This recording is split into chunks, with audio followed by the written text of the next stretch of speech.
Halo pemirsa, saya Fibisnis, jumpa dengan saya Alfa Pakasi dalam program Fibis News Domestic Market Review and Outlook periode 26 sampai dengan 30 September 2022.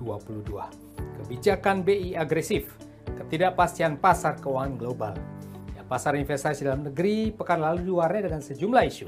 Di antaranya rapat Dewan Gubernur Bank Indonesia memutuskan untuk menaikkan suku bunga acuan BI 7-day reverse repo rate sebesar 50 basis point menjadi 4,25%.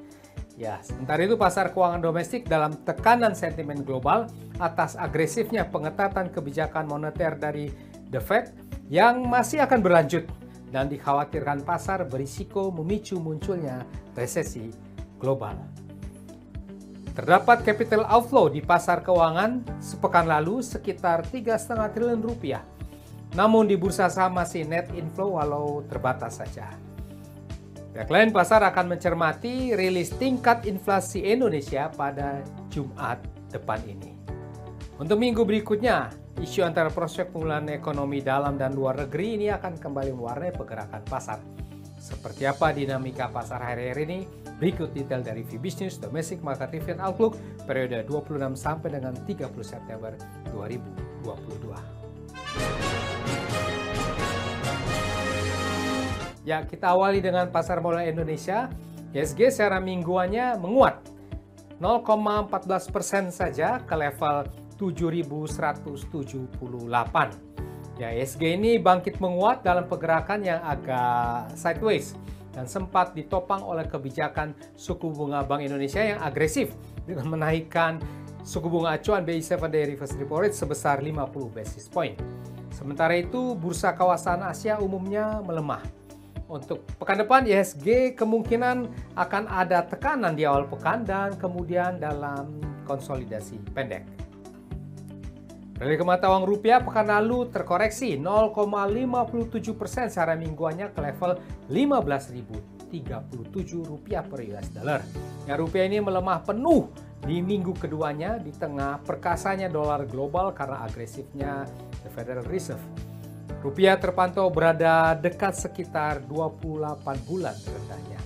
Untuk minggu depan kemungkinan rupiah sempat rebound dari oversold-nya di awal minggu namun kemudian masih cenderung tertekan. Harga obligasi rupiah pemerintah Indonesia jangka panjang 10 tahun terpantau berakhir turun terbatas saja secara mingguannya. Ini terlihat dari pergerakan naik. Secara tipis, yield obligasi pemerintah yang berakhir ke level 7,274% pada akhir pekan. Terjadi juga di tengah kembalinya aksi jual investor asing di pasar SBN, sementara itu yield US Treasury melaju naik di minggu ke-8-nya.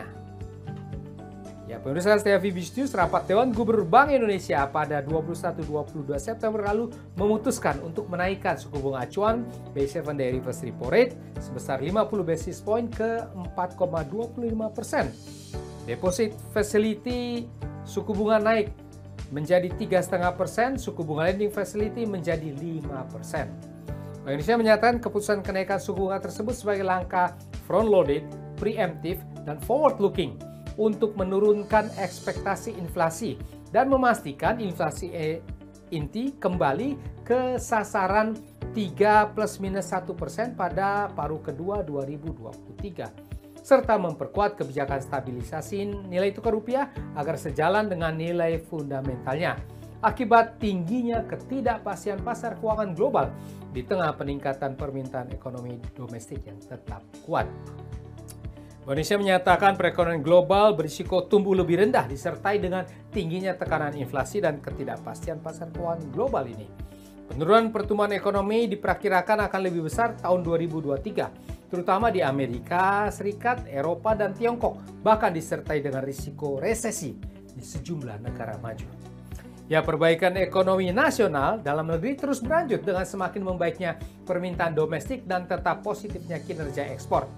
Konsumsi swasta dinyatakan tumbuh tinggi, didukung dengan kenaikan pendapatan, tersedia pembiayaan kredit, dan semakin kuatnya keyakinan konsumen seiring dengan semakin meningkatnya mobilitas. Dengan perkembangan tersebut, pertumbuhan ekonomi 2022 Indonesia diperkirakan tetap bias ke atas dalam kisaran proyeksi BI pada 4,5 sampai 5,3%. Sementara itu, berdasarkan data transaksi 19 sampai dengan 22 September, Bank Indonesia melaporkan non-residen di pasar keuangan domestik melakukan jual neto 3,5 triliun rupiah, terdiri dari jual neto 3,8 triliun di pasar SBN dan beli neto 0,27 triliun rupiah di pasar saham.